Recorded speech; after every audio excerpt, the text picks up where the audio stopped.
Formula One heads to Sao Paulo, Brazil for Interlagos, the Autodromo Juan Carlos Pache for the Sao Paulo Grand Prix. Just 2 races remain then on what has been a Red Bull dominated 2022 calendar as well. Red Bull dominating ever since Austria as well. It has been just that type of year. Can Verstappen though make it 16 wins? He's got 2 more races to try and prove it.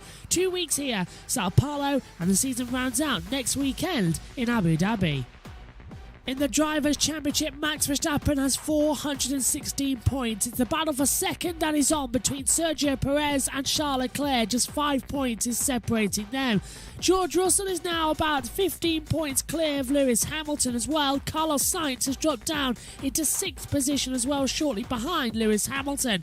Lando Norris is now comfortably ahead of Esteban Ocon. Fernando Alonso going in P9. Valtteri Bottas and Sebastian Vettel rounding out the last 2 positions on the first page. But a point behind Sebastian Vettel is Daniel Ricciardo as well, still trying to close in for a top 11 finish. Kevin Magnussen, Pierre Gasly battling out for 13th. Lance Stroll, Mick Schumacher, Yuki Tsunoda, just a point separating them for 15th. Zhou Guanyu is 2 clear of Alexander Albon, who's 2 clear of Nicholas Latifi and Nick de Vries. Nico Hülkenberg, who has been reserve driver, has scored no points. In the Constructors' Championship, Red Bull are already the champions, 696 points. Can they break the 700 mark before the season's out? Looks likely. Ferrari are now just 40 points clear of Mercedes, who are making a run for second in the Constructors. Alpine now just a little bit clear of McLaren. The Alfa Romeo Aston Martin battle is heating up. Haas versus AlphaTauri, just 1 point between them. Williams going to be on their own in 10th. No way they can now get any more points.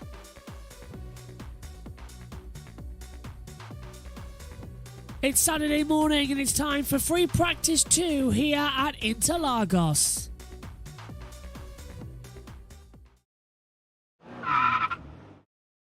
Let's take a look at the Autodromo Juan Carlos Palace as well. 2.667 miles, 71 laps ahead of us as well. 15 corners. In the dry it's challenging, in the wet it's unbelievable. This is a fantastic race. It's important to get a good run out the last corner then as you run uphill towards turn number 1 and 2, the center S. Hard on the brakes then, flick to the left, downhill, back on the accelerator as you come round the Curva de Sol, a long sweeping left-hander, down the back straight then towards Decina de Lago as well. You've got open up your DRS, slam on the brakes about 50 metres to go, flick the car into turn 4, use the exit curb a lot and then flat out up the hill as well towards Ferradura, 6th gear corner for turn number 6. Flick the car in towards the right, uphill section of the track, double apex as well before you come into the Suma de boxes. Flew in now, keep it calm, round the oranges turn as well at turn 9 as well. Turn 10 as well, a little bit tricky to get right on the brakes as well as you have to slam down all the way 2nd gear. Into Magula then as well as you drop downhill dramatically towards Junção as well. Up through 7th gear, drop down to 4th gear, flick the car in again to the left and then back up now towards the last corner. You're flat out rising 6th gear, 7th gear, 8th gear as well. Flat out with the DRS open as you come across the line. In the old days you used to cut across the pit lane entrance, now not needed to, and that is a lap of Interlagos.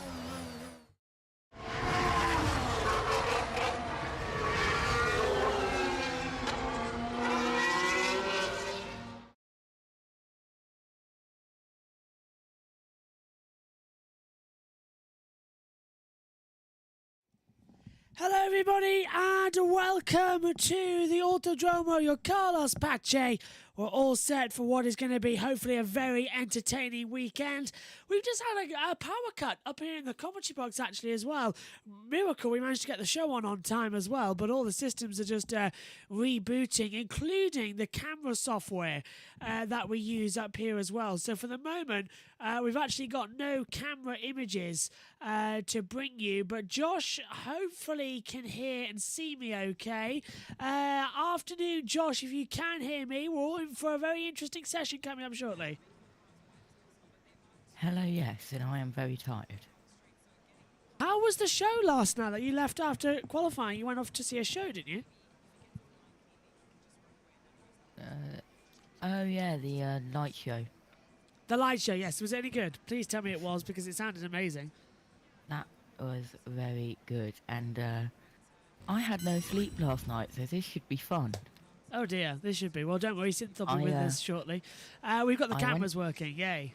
I went to sleep at 8. I woke up at 3 in time for FP2. Yeah, if you want That is dedication. Well, if you need to take a break and you need to leave out for a few minutes, that's perfectly fine. Synth will be with us in the commentary box shortly.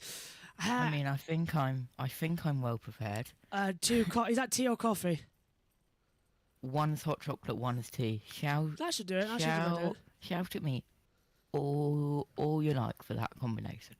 No, that's a good combination. Although I would love a coffee right now, but we haven't got one, and I've drank all my iced tea as well. But at least the commentary box is actually clean for once, because we had guests over last night in the commentary box. So much so that if you were watching the end of qualifying, you might have noticed that, unbeknownst to me and to everybody else, the fact is that even though we pressed end stream and stopped streaming, for a couple more minutes, it actually kept going. So if you go back and watch the end of qualifying, you will see us all moving papers around, moving equipment around, tidying up on the floor as well, because we had guests coming into the commentary box. So we did think, oh, we better edit that out. But then we thought, no, it's absolutely hilarious, because people love to see what goes on behind the scenes. So we've kept that in, and it was a complete accident. And it was actually stopped. It wasn't me who stopped it. It was one of our moderators who came in the channel and stopped it for us. And then I got a text message saying, what? That was still on. So, yeah, that's a bit of a thing. Go on. I was in the chat, and I was watching it, and it was absolutely brilliant. And I literally typed in the chat, type box, should we tell them ? No. But then We didn't know. I just highlighted it and backspaced it. Yeah. You never knew. I never knew, honestly, because the laptop was showing a different thing, so we didn't notice as well. So you saw Megan was here, Mum was here, she was holding up a bag as well, and then, I don't know if that was on stream at one point, but Mum came back in with some air freshener and started air freshening over live equipment, so that nearly blew up the commentary box. But I don't know how much it was seen. I have looked back a little bit, but it was like 2 or 3 minutes or worth. Then I decided to be completely oblivious to it in your DMs. But honestly, do you see how much there was like a line of bottles, because we never see, because we bring drinks into the commentary box all the time like these as well, and we just sort of leave them in here, and if we need to quickly on the desk, they just get shoved off to the bottom corner next to me, because there's an area where we all stand, because if I stand over here, which is the extreme towards the wall of the commentary box, nobody can see me, so there's like a little line of where we can stand etched out onto the floor. So they all get shoved out of line of sight, and they just pile up after a while. So all these little post-it notes that you see as well that we use in the commentary, like Megan will write down at one point, she said about the Ferrari Carlos Sainz last time out in Mexico. That's when this note's from as well. The noise sounded like in Only Fools with the dolls blowing up. As well, about the Ferrari with Carlos Sainz's car. So it's things like that. They all have one somewhere. They just get shown onto the floor as well. In fact, I'm looking, and there's still a couple down there. So it's all madness. Synthol joins us now. Are you ready to see my sheet of motorsport documents? Absolutely. Which is next to me. Well, I'll show you mine, because mine, some of them. I haven't filed them yet, but they're all back here on the back of the commentary box, just behind me. Let's change to the right camera. Hello. Yeah. Hi, Synth. You all right? We're just talking about how look, see, that's how much notes have to be put up. But hi, Synth. We're just talking about how yesterday the stream was still live when we were tidying up the commentary box, so everyone saw how messy it was. First of all, though, we'll get to you in a second, because it's time now to cross over and get ready. Sit back and relax. Free Practice 2 is coming up now.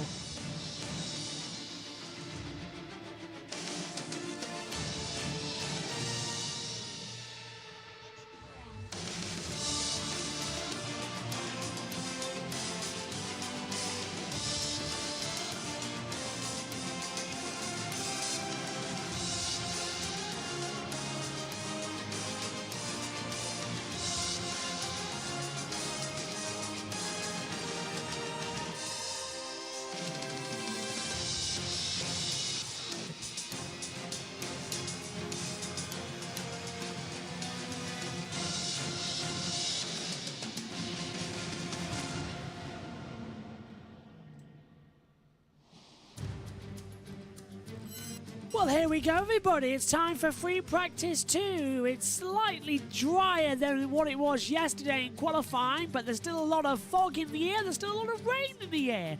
Welcome to round 21 of the 2022 Formula One season, the Sao Paulo Grand Prix at the Autodromo Juan Carlos Pache, or to me and you, Interlagos, between the two lakes. This 2.67 mile circuit, 4.309 kilometers, has been on the calendar since the 1970s. It is a fantastic, hard, abrasive circuit which gives us some of the best races on the calendar. 45 metre elevation change, the highest is at turn number 1, and with this being a dry session, we're going to see the C4 soft, the C3 medium and the C2 hard tyres. And despite the fact we've gone through practice 1 and qualifying, we're also going to see a Friday driver on a Saturday. Logan Sargent getting a free practice 2 run in place of Alexander Albon as well to try and get an extra 100 kilometres an hour in aid of his Super Points licence as well. Up in the sky, front commentary box though, it's Rachel Brooks, Karun Chandhok alongside with Damon Hill as well. We'll have a quick word to them. Is it going to be wet? Caught everyone out, and Ferrari made a bit of a mess of it, but K-Mag was there. Yeah, he did a super job, didn't he? I mean, he was one of 8 people on slick tyres at that time. He had the advantage of being the first out of the pits, but he had to deliver that lap. And, you know, fantastic effort by him and the team. Yes. Absolutely, and Synthol coming to you finally as well. Track looks dry, 24 degree at the moment, a bit of lightness down at turn 1. Practice 2 should be actually quite crucial, but rain is coming for the sprint and the race later today and tomorrow. Yeah, I think only strategy-wise this session is going to help, because you're not really allowed to change that much on your car anymore after qualifying, of course. Yeah. So, well, maybe just some practicing, just some long runs. We're going to probably see only long runs in this session. Absolutely, and just a reminder for everyone that's joining us later on this evening as well, we're on here at 6:30, 1 hour before the start of the sprint race, because the pit lane opens 40 minutes before, so we'll go down to TED and have all our usual pre-race build-up. We'll also show you highlights of what happened in qualifying as well, so that is our on-air time for the sprint. As we head down towards the pit lane as well, Ted Kravitz is standing by. I can see him just a little bit farther away at the end towards the pit lane. There's our pole man though, Josh, for the sprint, Kevin Magnussen as well. Haas's first pole, Kevin's first pole, and the Brazilians still love him. Yes, it really is. And what a night it was. Sounds like you've had my voice. Yeah, it sounds like you were at the after party. Get it back, here's Tedos. Hello, Rachel. Yes, I was going to do some introduction about how we got 2 to go, but do you want me to go straight to the Haas garage? Not at all, Ted. No. You. This is the problem when you can actually see me out of the out of the commentary box window. You know. Give us a wave, You know then. where I am. But yeah, well, 2 to go. Let's do the introduction anyway. 2 to go for the drivers' championship positions to be decided. Can Red Bull make it a 1-2? Will Sergio Perez finish second to Max Verstappen, or will Charles Leclerc manage to get it back? 2 to go in the constructors' championship as well. We've got the 3 fights there between McLaren, between Alpine, between Haas and AlphaTauri, and between Aston Martin and Sauber as well. And 2 to go for Max Verstappen to win potentially number 15, race number 15 and race number 16. And if you want to add a sprint race into that as well, why not make it 17 races for the year? Even though we're not talking about races, we're talking about Grand Prix, because he's currently on 14. But as you say, with 2 to go in our mind, and that was the introduction, Rachel, if you were wondering what I was going to say. Now to get to your question about Kevin Magnussen, and let's see how he approaches this session, because this is different. This is about the Grand Prix on Sunday. This is about the Sao Paulo Grand Prix, where the big points are handed out. And yes, there'll be some points for him today. And unless something really weird happens and he gets swallowed up and loses 8 positions, there'll be a point or 2 for Kevin Magnussen for today. But really, it's the Grand Prix where some more points are handed out. And that's where the focus is for this session as they all join the track. Cheers, Ted, and they are indeed heading out onto the track. Sebastian Vettel and Lance Stroll, the first 2 out there. Bottas, Sainz and Leclerc all going out too. Free practice 2 is underway. Crucial dry running as well. Bit of sunshine actually, Synth, as well, into Ferradura at the top of the hill. But you can clearly tell where the clouds are. There's a big line across the track in one direction. Yeah, definitely. It's probably going to stay dry for this session still. 20% chance of rain for this second practice session. So not 0, but well, here in Brazil, we always know there's always going to be a chance of some rain. But unlike this session, but yeah, could it affect the sprint race? That's what we're going to be wondering now. I really hope it does. A wet sprint race might actually sell me on the idea that they're good for money, because instead we always say, oh, wet races are fantastic. And Josh, we often see rain on a Saturday, but no rain on a Sunday. So if we get a wet sprint race for 24 laps, that might just sell me on the fact that these were in some way a good idea. What about you? Will that sell you? Oh, well, if they're wet every single time, which they won't be, it depends. Wet sprint races going into a Grand Prix would be good, but would it deliver every single time? Yeah, that's true. Not too sure. Felipe Drugovich watching on the two Aston Martins doing a pit stop practice. It's gone to sunshine in the pits. Oh, there's Ted Kravitz. Hello, Ted. Watching on as well. Let's see. SHT says, well, seems like we're going to have a dry sprint race and also a dry full race on race day, unfortunately. Enzo Fittipaldi has just joined the Red Bull Team Academy, so that's great to see Enzo there, leaving Haas, Ferrari Driver Academy, and seems to be seen in the commentary box after the end of the session. Aha, absolutely. There's Logan Sargent, third currently in the F2 season in the Carling, 2021 in F3, he finished 7th with Chiroux Racing, and in 2020 F3, Prima third place, 2019, F3 Carling with he's done in 19th position as well, but he needs the super license points since, and that's why he's out there on the track right now.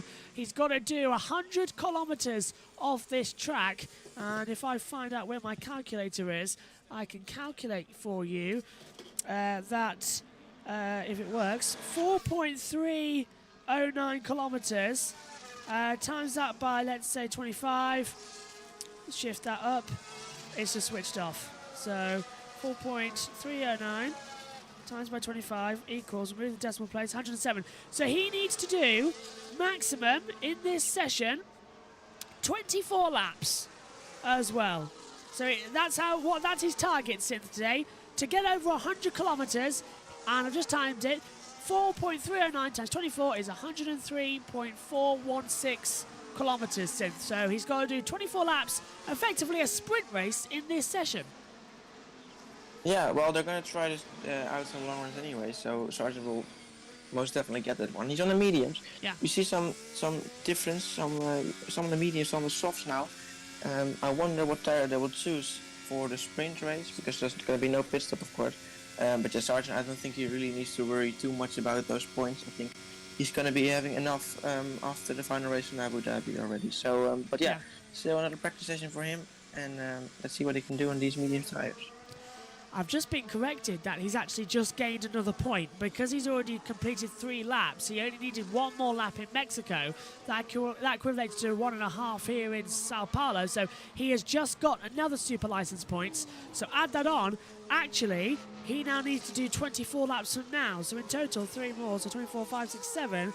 He needs to do 27 laps in this session, which is 116.343, in order to get that point back from Mexico for an extra. So that's the stats I'm being told in my ears. So he's just got that other point back he lost in Mexico. That's great. Now he's going to get a bonus point today.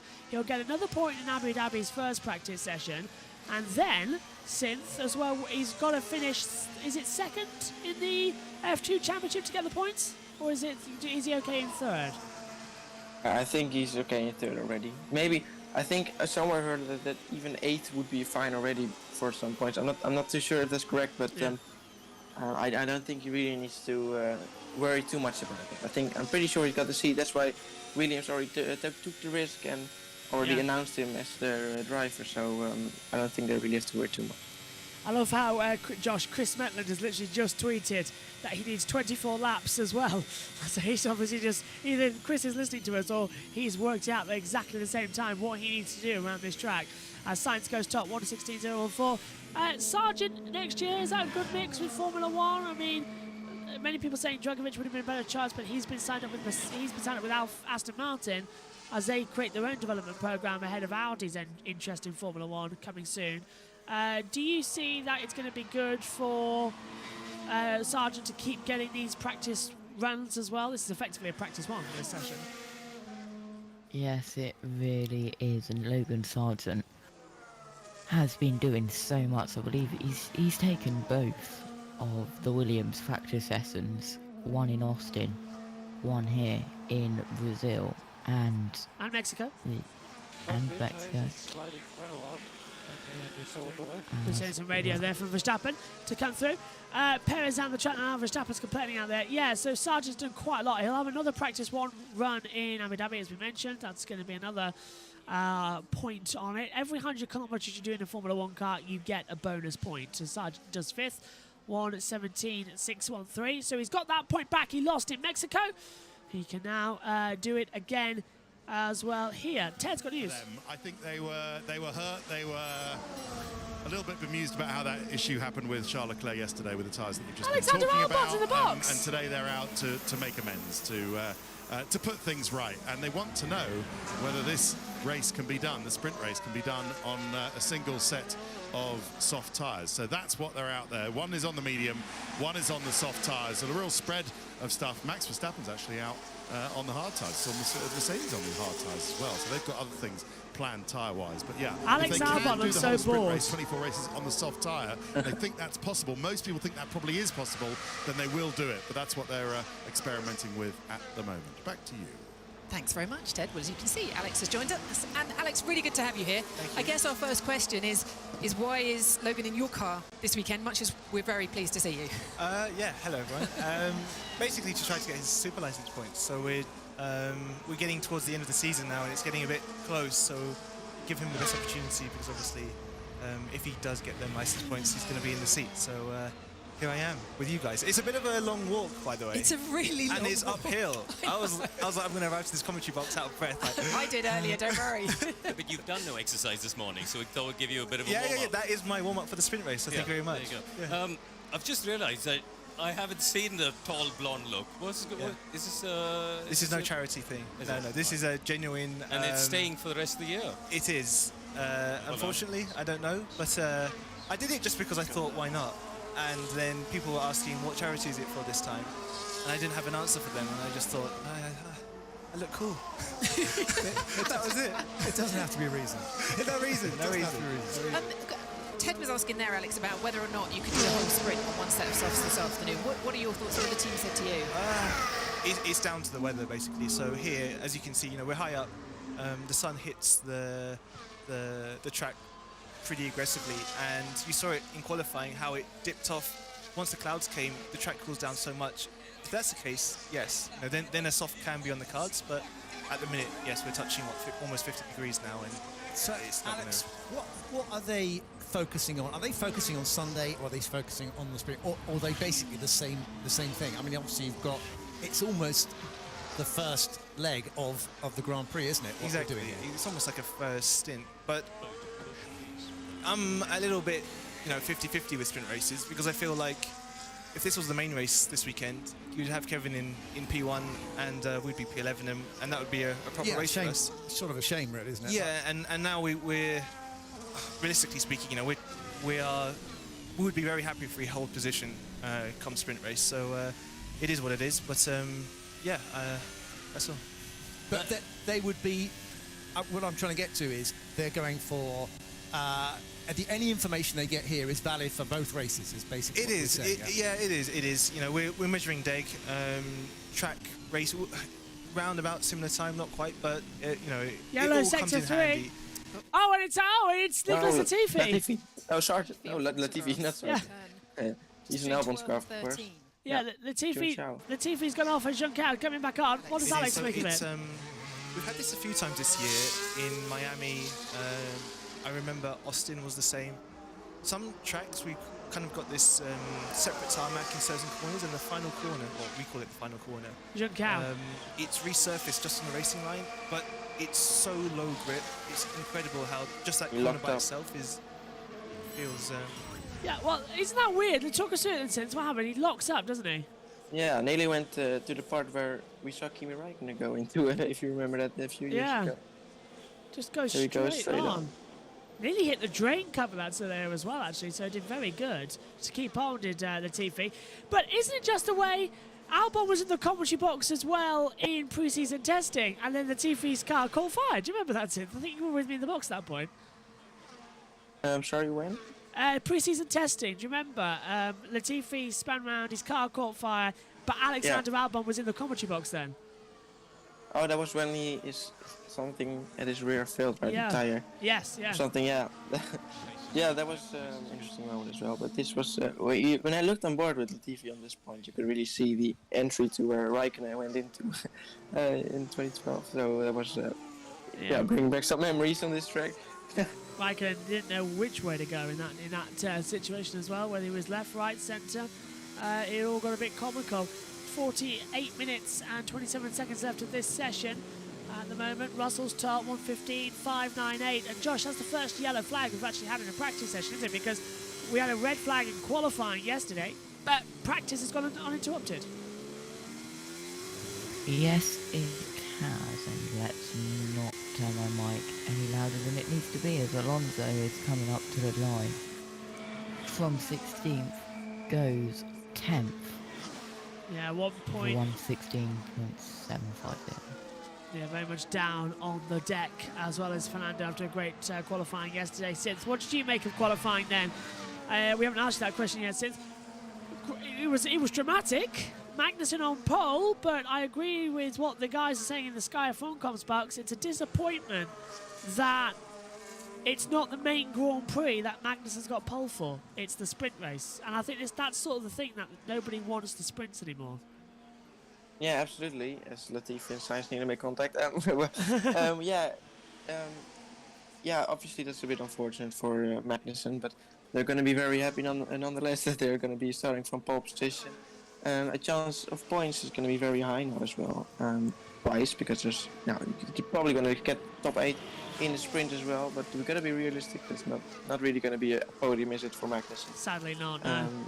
Well, yeah, unfortunately, but maybe with the right conditions. I mean, he's still in P4 now again as well. He's been up there all weekend, but yeah, it was really the qualifying. It was so unpredictable. You even at the beginning of Q3, you had no idea who was going to take pole because it was so close all the time. And I think as well, if it rains, Alonso goes 9th on the soft tyres. If it rains in the sprint, do you see Magnussen stealing a podium in the sprint? And if it rains in the race, could he go the whole hog and get a win? Stranger things have happened here in Interlagos 2003. Fischer-Keller won in a Jordan. That's just yeah. Well, I think even though it rains, there's going to be still some chance. But I don't think he's going to get a podium, to be honest. I think it's going to still be realistic, but a top 5 is in it for sure. But a podium, it's going to be very difficult for him. He's got the Mercedes behind him. Yeah, it's going to be too difficult, I think, for him. Josh, I did tell you to go back and watch the 2003 Brazilian Grand Prix a while ago. Have you managed to take a look at that race yet? Did you? Yeah, I think it was a long while ago now, actually. I think it was during Monaco's red flag period. Or maybe, I completely forgot. I'll have a look at that. It's on F1 TV. Go and have a look at that. Honestly, the 2003 Brazilian Grand Prix is amazing. It was a really, really wet day. Right? Yeah, 2003, yeah. It was a really, really... Turn 3. Turn 3, yes, yeah. Turn 3, Josh, turned into a car park. Schumacher went in, Pizzonia went in, Montoya, Button, as well as so many drivers. Because what happened was, this is a funny story, Ian Birch will probably tell us it tomorrow if it rains as well. It was really hilarious because the teams, Bridgestone and Michelin, only brought intermediate tyres because they didn't think it was going to rain. It rained massively. But for most of the race, it was okay on intermediate tyres. But at the end of the race, it got really, really bad. And that's when Webber crashed and Alonso hit the wall as well. It was debris everywhere, brought out the red flag and stopped the race early. But what happened basically, at turn 3, there was another stream of water coming from somewhere. And they couldn't work out where because a river formed across the track. And as soon as they hit it on acceleration with intermediate tyres, they lit up the rear tyres and into the wall. It wasn't until after the race that they found out that the reason for the extra pool of water was that one of the fast food trucks that was parked at the top of turn 3 had a roof that dipped downwards. And it dipped downwards onto the racing line. So it just poured onto the track. So all the water, because it never stopped raining all day, all the water came down. And it just rolled off the roof and went straight onto the track in a river. And that's where the extra water was coming from. And turn 3 couldn't drain it away. So every time someone went through that corner, they'd go off into the wall. It was hilarious racing. And then Barrichello started on pole, then retired in the same place he did in 2000, 2001 and 1998 at the exit turn 4. And we had this strange situation where Raikkonen was leading, Fischer-Keller overtook him, and then Webber crashed, brought out the safety car. Then Fischer-Keller crossed the line, and then Alonso crashed dramatically, blocked the track because tyres went everywhere. The red flag came out, the race was called off, and even though, because in those days it went back 2 laps, not 1 lap, we had Raikkonen declared as the winner with Fischer-Keller's car second. But Fischer-Keller, if the race would restarted, would have been out because when he got back to the Parc Fermé, the car caught fire. So we had, and Alonso finished 3rd, but he wasn't on the podium because he was in the back of an ambulance with a concussion. And we had this really strange situation where everybody on the podium was in the wrong order. Raikkonen was 1st, Fischer-Keller 2nd, Alonso 3rd. Alonso wasn't there. And then a week later, it was reversed. So Raikkonen gave the trophy to Fischer-Keller. I have it. Yeah, and Fischer-Keller had the race win. It is honestly... Oh, and Ralph Furman decided that he was a skier and launched into the side of Panis. Yeah, that's the one. 2000. Yeah, let's have a look. 2003. So 2003, Brazilian Grand Prix. But Martin Brundle is down at the centre S at turn 1. I've got a lovely position on the outside at turn 2 here, H, and the centre S, watching them cascade down the hill, and you can really see the cars are quite laden with fuel, most of them. As they, you get the road is really beautifully cambered on the way in. It kind of leads the car into the apex of turn 1. As ever, they suddenly disappear as I start talking.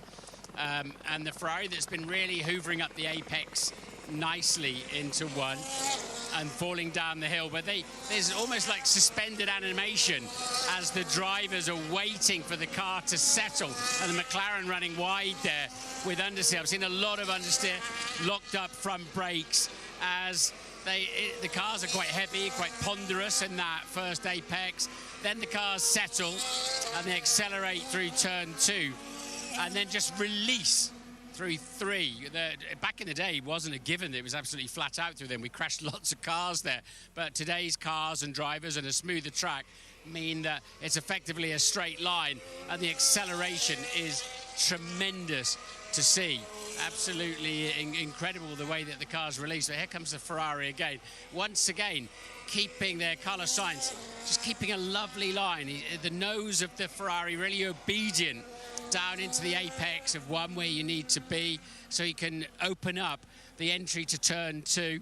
And actually we'll wait for something hopefully to come out of the pits, but it's as interesting to watch the pit exit here. Of course, the elapsed time of a race includes your pit in, and here comes an Aston Martin on cue. Thank you very much.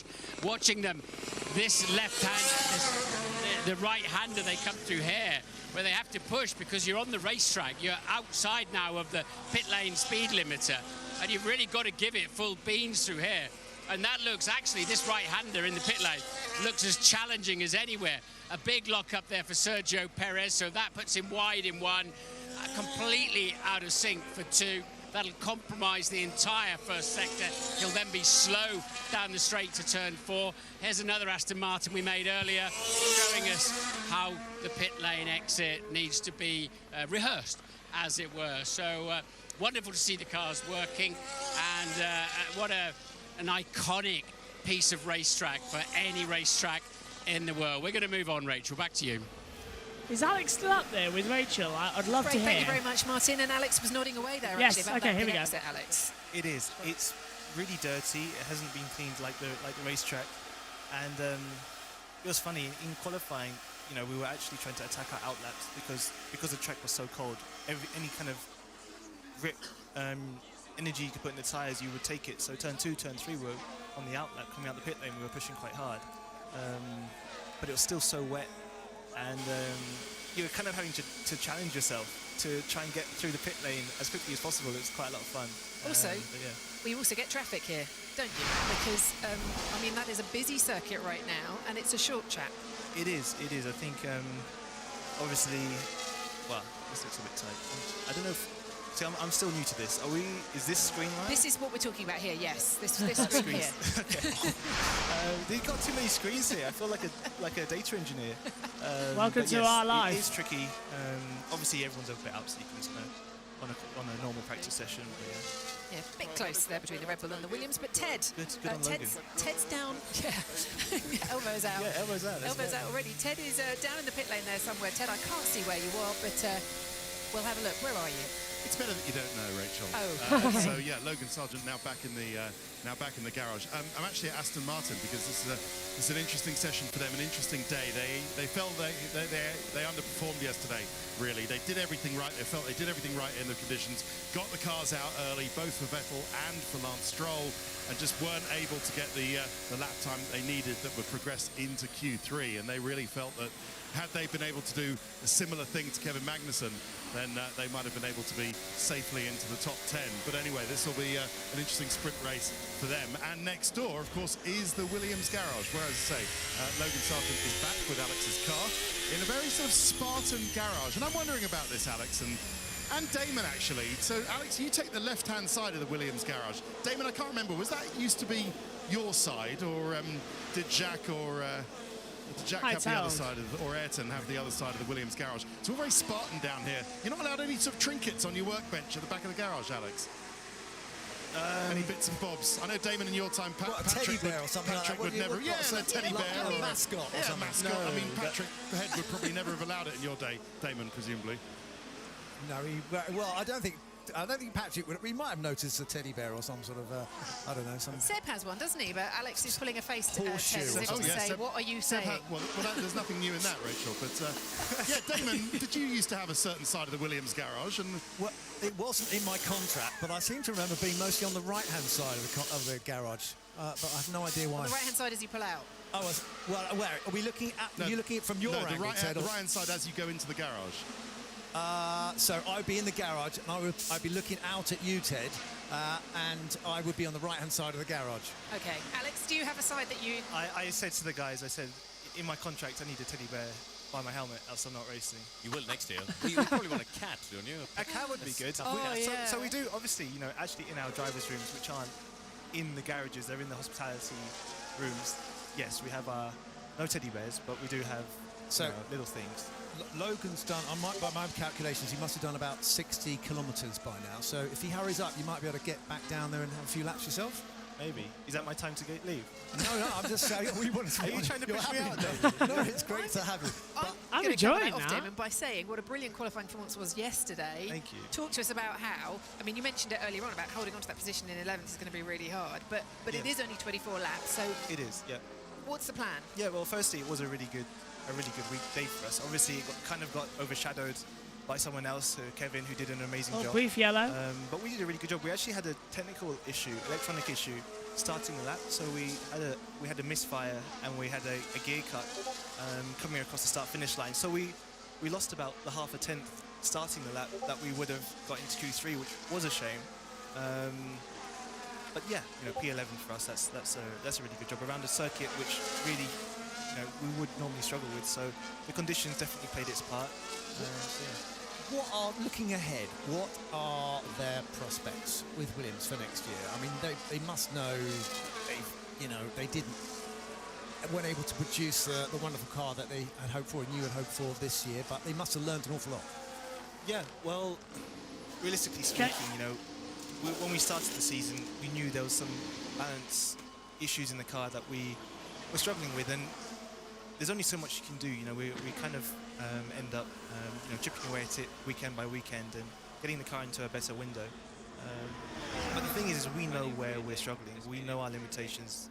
It's not like we're scratching our heads, and as long as we can address them and fix them, I see no reason why we can't bounce into next year on a good step. Amazing then to hear a little bit about them all as Alex is about to leave. In the race tomorrow as well. Absolute pleasure having you up here. Have you found it? I don't like the person talking to me in my ear. I find that. What, Kareem? You mean? Kareem always. But It's Ted? who is this guy? Ted, you mean? No, not Ted. Not Ted. Oh, I mean, have you both. got one of the producers or One directors of the in your ear? producers. Right, That okay, bit's- a director that in your bit's, ear. Just ignore them. You know, Just when we're ignore them. driving, That's what I do. listening to an director. engineer, he's apologising now. But listening to an engineer is okay, but this is, I can't talk and speak at the same time. We get not two for or me. three at one time normally as well. Yeah. Just Yeah. don't tell Crofty that, because... Yeah. I'm actually glad Crofty's not here. That's the quote of the weekend. Alex, all the best. Thank you very much for joining us. Thank you, We guys. wish you Thank you well. very We much. wish you well. Right, let's get back to the action on track. And I can hear weeping coming from the TV compound. Is that? It's Crofty. He doesn't mean that. Crofty, he loves you, honestly. He does. He's got a great relationship. George Russell. All right, well, that was worth listening to for a while then, wasn't it? As Alex now leaves the comp box, 33 minutes to go. Guys, coming to you, Synth and Josh as well. Alexander Albon, one of the most lovable chaps in Formula One, I think, as Ocon goes fastest on a 1:14.604. I think, Synth, there's a maker. There's a maker of a commentator in Alex when he retires in about 15 years' time. I would love to. I would listen to it. Maybe. Yeah, I surely would. It was pretty funny I to loved listen it. to now. So it's kind of interesting if he would be a commentator in the future. Yeah, got it. I might be sharing the box with him. That'd be something as well. I hope that'd be fab. Josh, we had a brief yellow in Sector 4. Double yellow came out, but I've seen nothing at all. I don't suppose with your data banks of computers you've seen something, because I've got two timing screens and the information screen, but I've got nothing else to see, and I've seen nothing on the PLC. Got anything? Well, I mean, I'm gonna say there was a yellow, but I know there was a yellow because I saw it. But yeah, nothing. Sector 4 is Casino de Laga, so it's coming out of turn 3 down the Retroposta, because Sector 5 with the yellow flag marshal post is coming into turn 4 as well. So there's something down there that we needed to see. As things stand though, 31 minutes and 56 seconds to go. Fans waving around. It's Ocon fastest, 1:16.164. Russell is second, Perez third, Gasly fourth, Hamilton fifth, Magnussen sixth, Leclerc seventh, Sainz eighth, Bottas ninth, Lando Norris rounding out the top 10. Then we got Alonso 11th, Verstappen 12th, Ricciardo 13th, Zhou 14th, Shaw 15th, Vettel 16th, Tsunoda 17th, Sargent 18th. He's done 16 laps. Schumacher 19th and Latifi 20th as well. So the two drivers who are probably leading Shock. Formula One next year. Yeah, exactly. Shocked, the 19th and 20th. I mean, I've got the utmost respect for Mick Schumacher. He's a fantastic driver, but I don't know what it is. He just doesn't seem to have it at the moment. It's like his confidence has been knocked out. I think by Magnussen qualifying on pole yesterday as well, Josh, we talked about this at the time. Synth, I think this has pretty much killed Schumacher's racing career in Formula One now. What was your take on yesterday's 20th for Schumacher, pole for Magnussen? Yeah, well, I have no idea how he must have felt that his whole team was cheering for Magnussen. He was there on the back of the grid. So yeah, I am pretty sure he's not going to be driving for Haas next year. But yeah, he's just not been showing anything really good just so far, right? This season and last season as well. Yeah. Unfortunately, I would really love him there, but he's just not good enough, it seems like. And what makes it really embarrassing, Josh, is the fact that Schumacher and Mazepin replaced Grosjean and Magnussen because Haas thought that they would be quicker than Magnussen and Grosjean. And then everything happened with Mazepin. They went back to Magnussen, and Magnussen jumped at the chance, and he's now taken the team's first ever pole position. I mean, it's quite the juxtaposition, isn't it? That it's not the new guy, it's the old guy who has taken their first ever pole, and not by a fluke either. He was on it all session. Firstly, who's Mazepin? I only know Mazepin. But talking about poles, there have been 4 first-time pole sitters in 2022. Perez, Hang on. Magnussen. I was going to try and make a game out of that. Go on. And Sainz and Russell.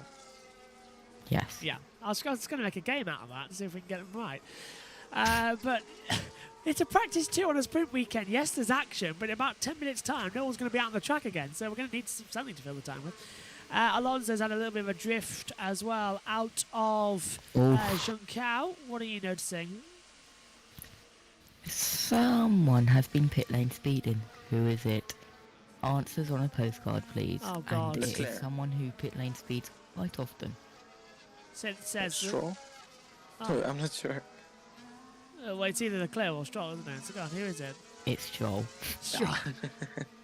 It's one of the two who always gets it. 1.6 kilometers an hour, €200 fine for Aston Martin. There's a point where it gets a bit It's not ridiculous. 0.1 this time. Yeah, that Yeah. was ridiculous. But it was 0.1 a couple of weeks ago. Where was it? Was it Mexico or America? I think it was America, wasn't it?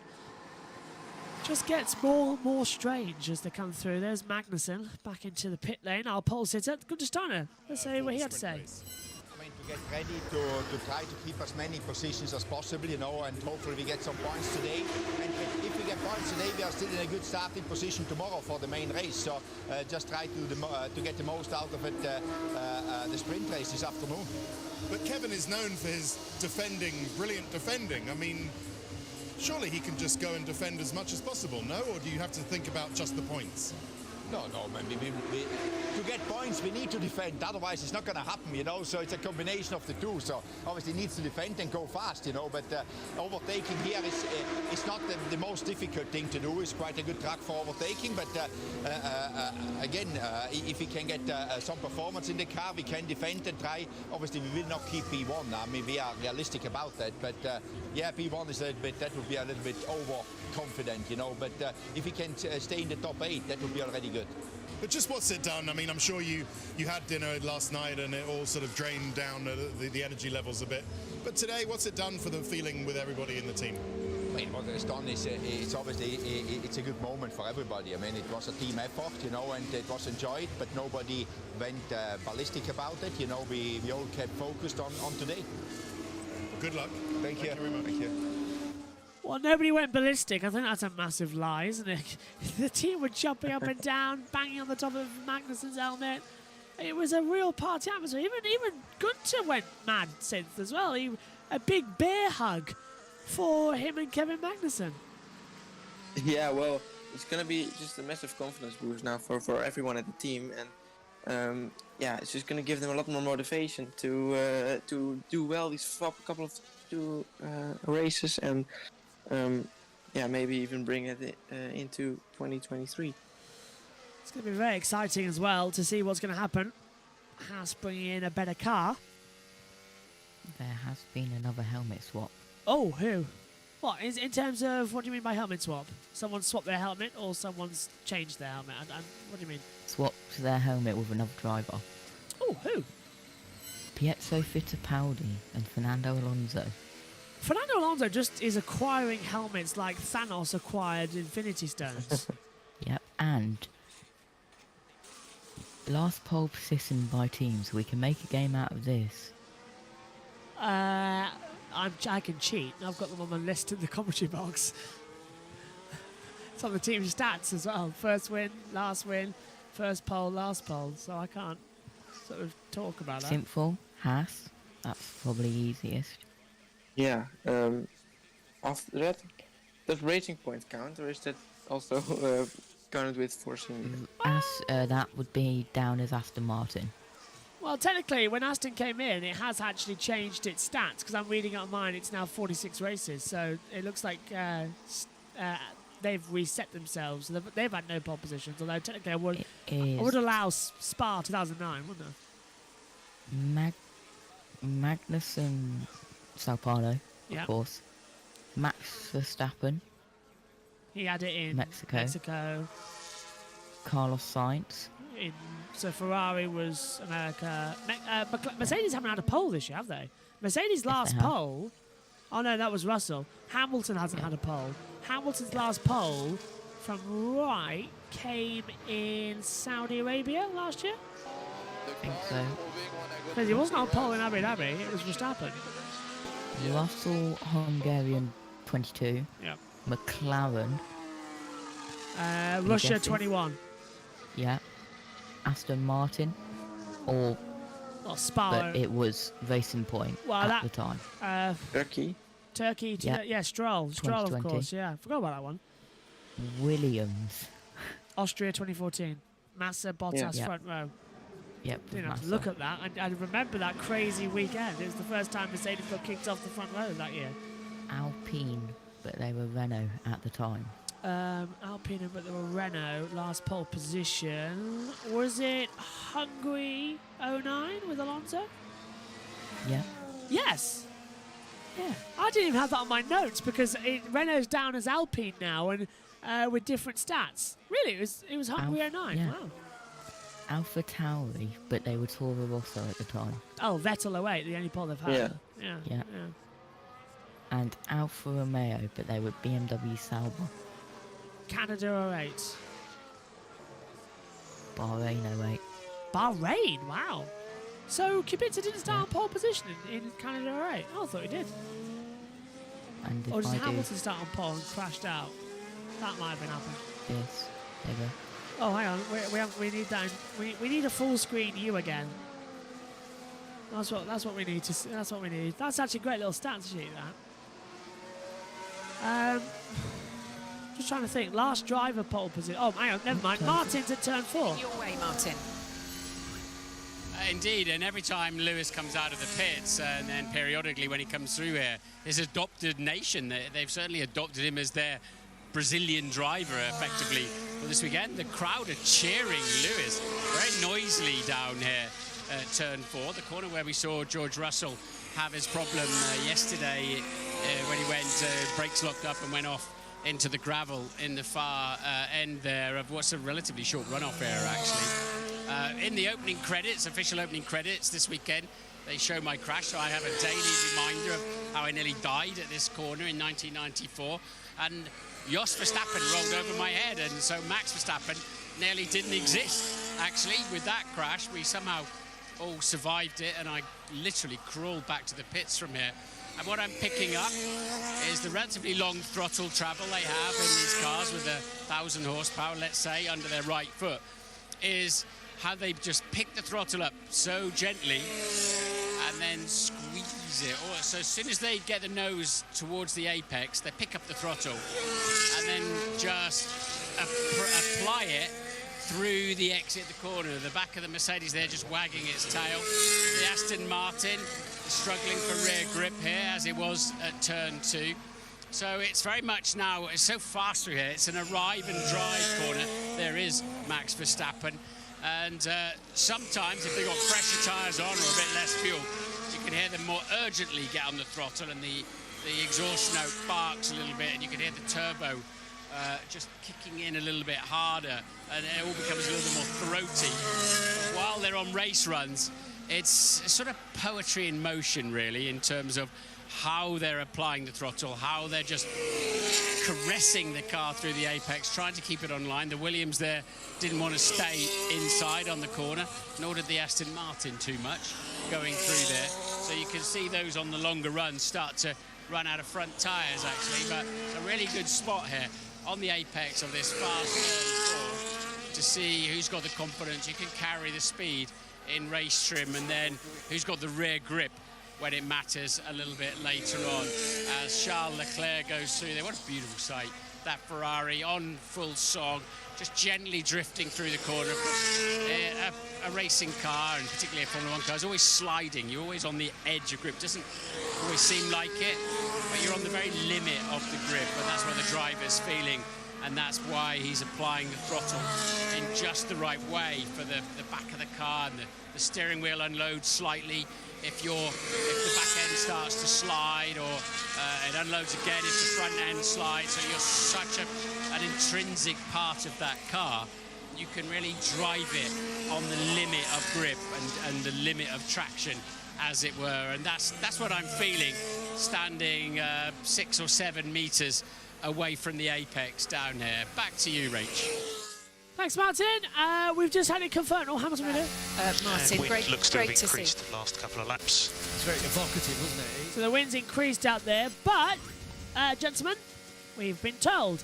Logan Sargent has done 25 laps. He has done the 100 kilometres he needed to do in a Formula 1 car, and he's going to keep going, because if he gets to 27, he will get that point as well for Mexico, because he goes over another 100 kilometres in total. So Sargent has got 2 points in this one session alone, because he's got the one back from previous and then the one back now. Is that enough then, Synth, as well? It's just helping as well to get an extra like 5 or 6 points in the Super License era. I mean, to be honest, I don't know how much points he still needs, so I don't know if it's going to be enough and how many he's going to be needing for Abu Dhabi. I'm sure we will be getting some sort of stat of how much points he needs, where he needs to be finished before the start of the Formula 2 sessions in Abu Dhabi next week. So, but yeah, I presume it's going to be enough, and this is definitely helping him to get some less pressure in Abu Dhabi to get those license points. Absolutely. Because I think he's going to be really close already. Yeah, absolutely. We'll be live with the sprint race and the feature race for Formula 2 next weekend, and we're currently trying to work out whether we could do practice and qualifying as well. But next year, there'll be a special show on the evenings as well, which will show highlights of qualifying and when it's available, highlights of practice, as we're trying to go all out next year. So it's going to be one very busy next season, 2023. And as well, I'm looking forward to it. Reminder that later on in the sprint race, Synth is joining us for an actual race, and Joshua will be with us as well. And then Megan will come up to the commentary box also, and we'll have all hands on deck for that. Tomorrow, Ian Birch joins us in the comp box as well for the main Grand Prix, which is always an exciting feature. Especially looks like it's going to be a wet Grand Prix too. Sargent's now done 27 laps, so bingo, he's done it. Total laps complete as well. And I think, Synth, would he keep going just to get a couple more kilometres? It won't earn him any points, but it might help next time out in practice one. Say you've got another 20 minutes, get another 50 kilometres under the belt possibly in that time, and then see what can happen going forward. Yeah, but not just that, obviously he's just going to try to gather some more data for the team as well. But yeah, it would definitely help him for next time out when he will be driving. Let's just take a look at the tires. See, Ocon has done 14 laps on those softs. Do you think he can add another 10 on those for the sprint? I want to see. We've got time, 16.5 minutes. So yeah, let's have a look. Stroll 7 laps, Alonso 14, 16 for Sargent, 13 Zhou. As you say, 19 laps on the softs for Ocon though. On this side, you will get on medium as well.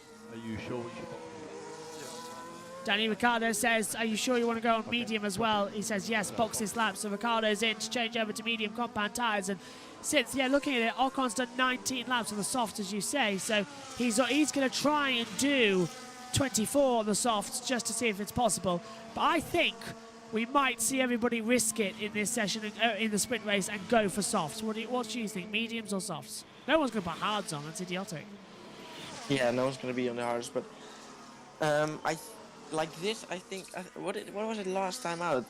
I think we have seen some sprints which have pretty mixed. Alonso 4. Oh wow, 1:15.049 for Alonso. Yeah, goes up into 4th position. Great result there for the Alpine. Carry on, Synth. Yeah, I don't know what the strategies were for last year with the sprint race. But I think we've already seen this year that there were some different strategies going on, some mediums, some softs. I think this time out it looks like softs is going to be possible, so I think most of the field will be going on the softs, but there's always going to be a few who's going to maybe try something different and go for the mediums, hoping they would get a big advantage towards the end of the race. Yeah, it was quite 50-50 last year in terms of softs and mediums in the sprint race. The extremely controversial sprint race last year, because Lewis Hamilton, of course, after qualifying on Friday, got kicked out, had to start from the back of the sprint race, made his way up to 5th place, then got a 5-place grid penalty for a new engine, so had to start at 10th position, and then in the race climbed back up into the lead of the race and won it. So arguably the greatest ever drive was completed a year ago at Sao Paulo, back to front with sprint and main race as well. But of course the sprint race is just 24 laps of the main Grand Prix on Sunday added in again, but it is a separate entity, it's a separate race as well. So the lights go out twice, which I must admit I do like. I do like having another start. I just wish the sprint races were A, better, and B, didn't exist. But everybody Well, likes to start. Go on, Synth. I think they also are. I'm not sure if they're trying that already. I think I read something like that, but they're trying to just let those sprint races just basically its own session or something. It's Yeah. I'm not sure what they're really going for that next year, but the sprint race maybe is not going to be having an effect on the race, on the main race itself. That it will bring the exact starting grid, but maybe just like how they do it in Formula 2 or something, or maybe like that with the Friday's qualifying. Reverse it, yeah.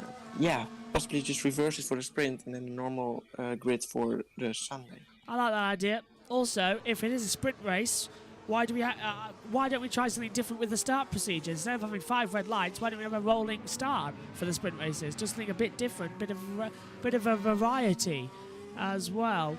I think that would be quite good, because then we still got the main lights out moment on Sunday, and on Saturday we get a rolling start feature. I think that's it's quite good. I quite like that. And make it a 2x2 start as well.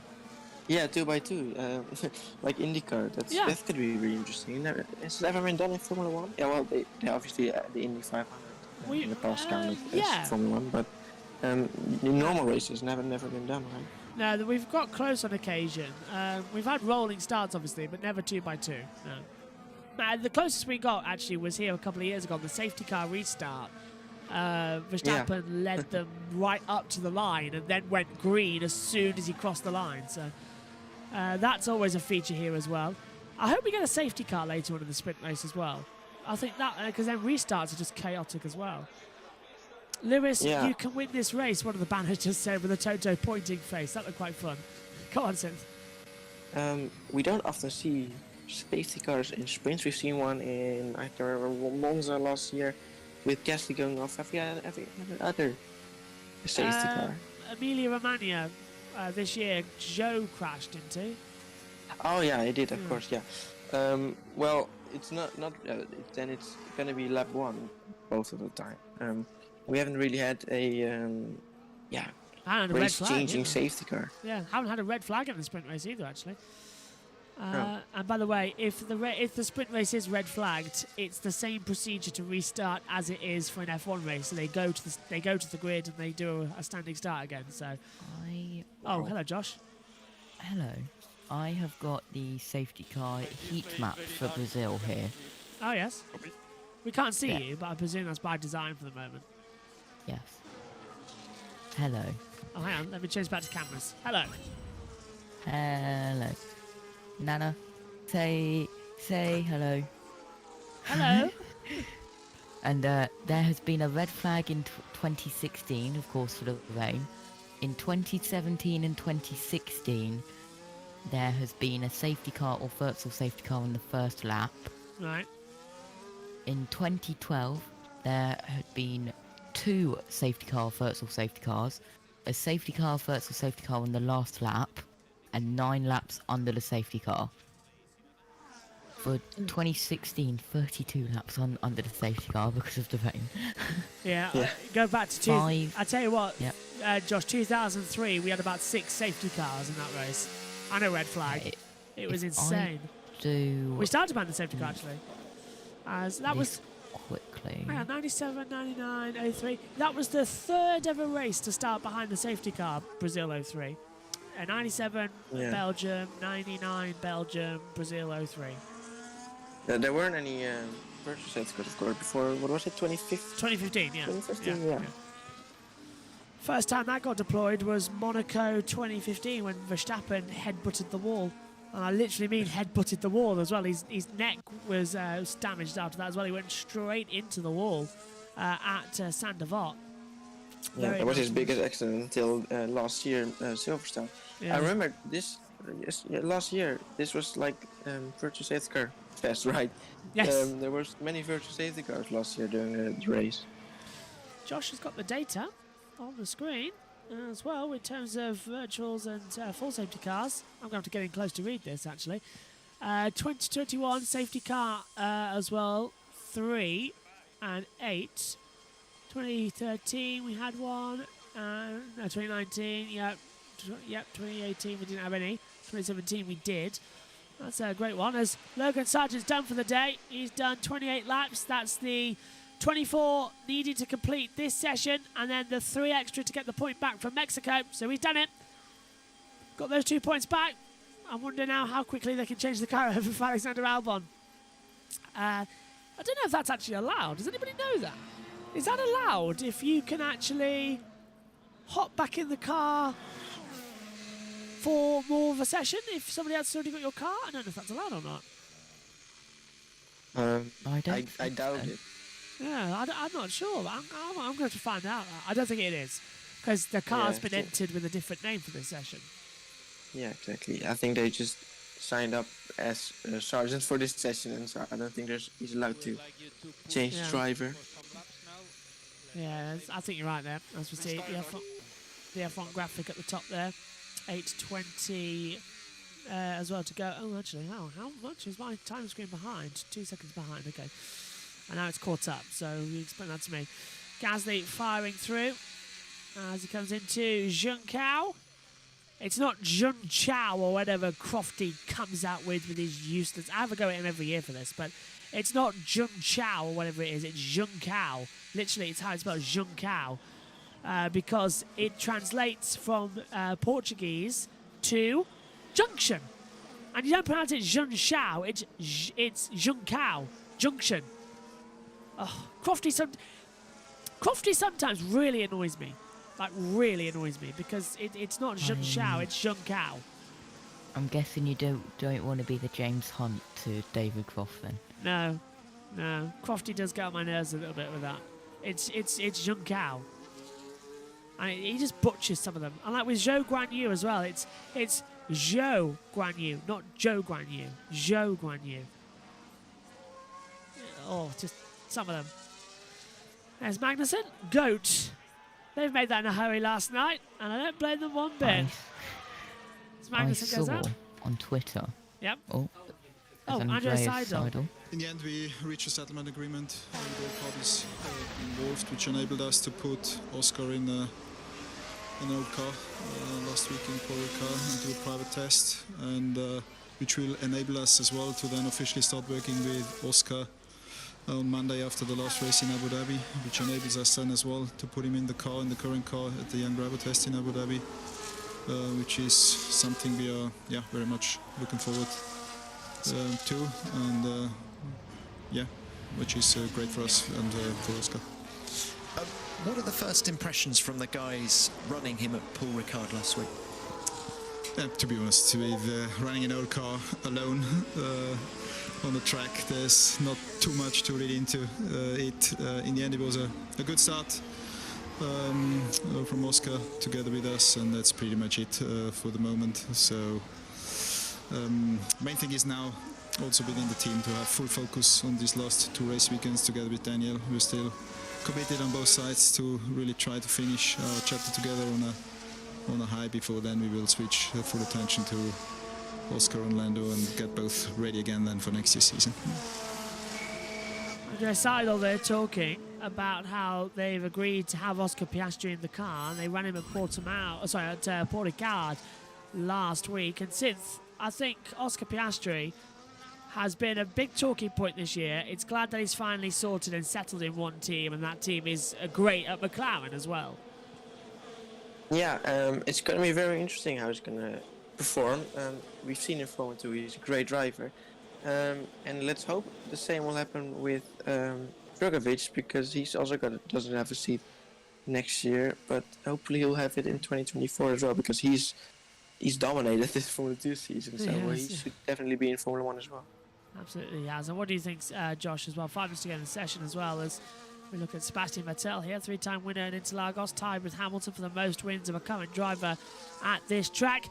Oscar Piastri next year, Logan Sargent coming in as well, more fresh talent into the mix of things. I think it's really Hulkenberg who's going with Haas, isn't it? That looks to be a bit of a bizarre one. As we see a thank you, Seb, we'll miss you. Who are you most looking forward to, Josh, going into next season as either returning or new face in Formula One? Oh, Vettel, it's getting real now, isn't it? He's feeling it, you can tell. Yeah, only 2 Grand Prix, 3 races to go, 1 sprint, 2 Grand Prix, 3 practice sessions, 1 qualifying session left. And But that's, yeah, we need to be the one to of the your best question, places. who could I see new in Formula One? Yeah. From Formula 2? Well, it's I Sargent and Piastri, isn't it? And coming back, it would be Hulkenberg. Yeah. Yeah. It would. Vettel coming around the last couple of corners then as well in 18th position. And now, All corners kept first. yeah, as I was just thinking, he's 10th quicker than Perez, isn't he? But since, is that something to look out for the race later? That Alpine has got pace. Look, the Haas have got a little bit of pace. Schumacher 8th, Magnussen 9th. Yeah, well, that doesn't necessarily say something. Whoa, what's this? Okay. That it's just that his fastest lap is on. He's got the fastest lap, but we basically need all his lap times compared to everyone else to see if it's actually got some great pace. Because maybe his first lap on the softs was just better, and maybe with some less fuel than others. They're not really doing any quali runs, of course, anymore, so this doesn't say too much, but maybe if we can see all those laps together, it does show that the Alpine is quick with race pace, but that he's in first right now doesn't say too much. Hopefully so as well. 2 minutes to go. Well, 2 minutes 30 to go of this session. As they continue to blast through, Norris is still P8, and Schumacher's actually just gone a bit faster to stay in 8th position ahead of Kevin Magnussen. It's been a quiet end to practice too, as we knew it would be, sadly, as it all sort of dies down as we look forward to the F1 sprint later. That's going to be a big battle of laughs as well, isn't it, as well? Don't know how much we need to broadcast, how quick we need to broadcast, how long the shows need to be, because we've got no information about what time it is. It's a proper race. The pit opens 40 minutes before the start. That means it opens at, it opens at 6:50 p.m. our time. I gonna to pass it around 10 seconds. Oh, as Ricardo? the video. And he's on mediums as well, so Wow. 19 laps on the mediums and the front right's gone. So softs are going to be in trouble. Mediums are going to be in trouble. It's going to be a very interesting sprint later. It really could, but just to pass around 10 seconds, Magnussen pole on Gene Haas's birthday. Yeah, happy 70th birthday to Gene Haas as well, who was owner of Haas F1, obviously, and of Haas in NASCAR. And Gene is finally reaping the rewards of having a Formula One team. When they got points on debut in Australia 2016 with Romain Grosjean, one of the mechanics opened up their jacket and it said on the inside, "Have no fear, Haas F1 are here." And I remember saying that time, that works for everyone in the paddock, bar Fernando Alonso, who got launched over the back of Esteban Gutierrez earlier on in the Grand Prix. But yeah, it was really nice, as finally Haas F1 are here with a pole later. 45 seconds after the session, Ricardo goes 14th. Sargent completing 28 laps is last, but he hasn't been in the pit lane for a while. Latifi 16th at the moment. And drivers now coming out of the pit lane, all of them, bar Sargent, to do a practice start as well, which is needed. As here's Danny Ricciardo, synth, just having a little wobble on the rear tyre. He was complaining about his tyres. Yeah, from this side it maybe doesn't look too bad, but yeah, he's definitely going to feel it. And that's what I'm going to think about now, because yeah, as we heard from Ricardo, towards the end it's going to be more difficult on those tires, and on the softs it's going to be even worse. So the question is, do you want the advantage in the beginning of the race or the end of the race? Checker flags out. We're going to find out 2 hours time until the race starts. 5:30, 6:30, 3 hours time till the race starts, I should say. So I'm too used to it being there. But yeah, 3 hours until lights out. 7:30, we are underway for everything. Don't forget, tomorrow it's a bigger build-up show than normal as well. We'll be hearing from the drivers on the parades around the track, being interviewed by Rosanna Tennant and Felipe Massa. We'll then be showing you highlights of what happened in qualifying, highlights of the sprint race as well. I think it's something like a 2-hour build-up to the Grand Prix in total with all our new stuff coming in, so it's going to be mad. But luckily, most of that is pre-recorded, which is great news as well. Myself and Megan will be taking you through some of that as well, although she'll probably be having dinner at one point as well. I think the plan is that race starts at 6, so 4 o'clock, me and Megan will be in here talking about the weekend, talking about the drivers on the track as well. Then we'll go to our pre-recorded build-up, and then we'll be back with you just before the pit lane opens once again. So it's a big build-up show tomorrow, the same in Abu Dhabi as well, we think. Go on. All of the Aston Martin mechanics just walking past their Red Bull, looking behind their shoulders at Perez. And depending on what the weather's like outside, we might actually present outside tomorrow, live, both of us. That should be interesting. If we get TeamViewer working as well on something, then we'll present outside, which has a little bit of its advantage and disadvantage. But I really want to do that, because then we literally get something a bit different. No, we're stuck in the box all the time. Everyone has completed a lap, and the checker flag has now been taken. Esteban Ocon will end this second practice session for the sprint weekend fastest as well. First car to take the flag was Fernando Alonso. Air temperature 3 hours before the sprint, 25.5 degrees. So it's jolly nice out there as well as they come up to take a practice start. Kevin Magnussen, though, look at that, taking pole position, just getting used to it later on today. That's brilliant. The Schumacher is actually. Yeah, it's Schumacher. It's the other house. Yeah, Magnussen's just coming there. Yeah. Good spot there. Schumacher's in a dream right now. Schumacher would never start on pole position in Formula 1. I mean, my words. No. Well, if they are thinking there's going to be a safety car in the sprint, then you're going to be more likely to start on the softs, of course, unless it's going to rain. But I think the chance is bigger that it will be dry than it will be rain. But yeah, I'm not sure. It's Brazil. You never know. It's very cloudy still. It's got more sunny though, but well, we don't know what's going to happen. Magnussen's lined up. Here he is, look. Yeah, Magnussen is going to pole position. I thought he would. Magnussen is going straight to pole position. Here he is on the pole side. Lines up in P1.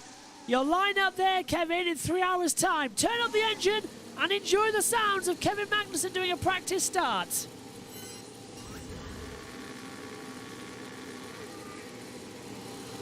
Finding the bye point.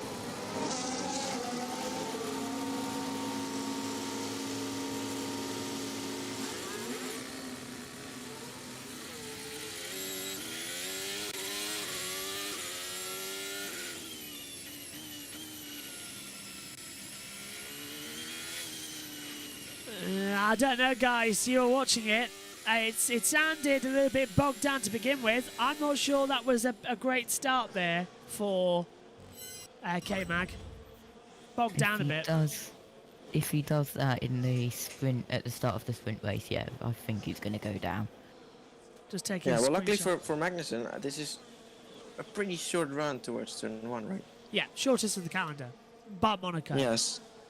Yeah, so this is for him his biggest chance than for him staying ahead of Verstappen. But Verstappen will have the inside if he gets a good start. But yeah, he's not going to keep him behind anyways. But it could help him that there's going to be a car between him and maybe some cars where he can actually stay ahead of. So well, it's going to be interesting where Magnus is going to finish, because we have no idea what race pace he has.